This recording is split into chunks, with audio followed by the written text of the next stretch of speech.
રાજકોટમાં ગાંધી જયંતિ પર સ્વચ્છ ભારત દિવસની ઉજવણી કરાઈ, જ્યાં પુરુષોત્તમ રૂપાલા, રાજ્યના કૃષિ મંત્રી અને અન્ય નેતાઓ ફોટા પડાવવા માટે જ્યાં ચોખ્ખાઈ હતી ત્યાં જ ઝાડુ લઈને સફાઈ કરવા લાગ્યા। શહેરના જવાહર રોડ પર ગાંધી મ્યુઝિયમ બહાર કોઈ કચરો ન હતો, ત્યાં તેમણે સફાઈ કરી। એટલે કે આમ જોવા જઈએ તો આજનું એક દિવસનું સ્વચ્છતા અભિયાન સફાઈના નામે નાટક જેવું રહ્યું।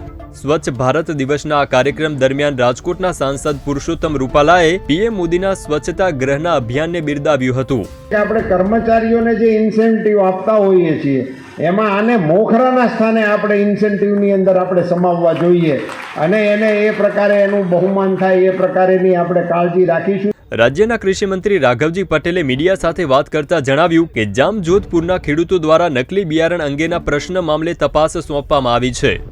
આવી જ્યારે હકીકતો સરકારશ્રીના ધ્યાનમાં આવે છે ત્યારે સરકારશ્રી તાત્કાલિક પગલાં લઈને કાયદા નિયમ અનુસાર કાર્યવાહી કરાવે છે। ગાંધી જયંતિ નિમિત્તે નેતાઓએ જ્યુબિલી ચોક પાસે મહાત્મા ગાંધીની પ્રતિમાને પુષ્પાંજલિ અર્પણ કરી હતી। છેલ્લે થયેલા સ્વચ્છતા સર્વેક્ષણમાં રાજકોટ 7મા નંબરથી ગગડીને 29મા નંબરે પહોંચી ગયું છે।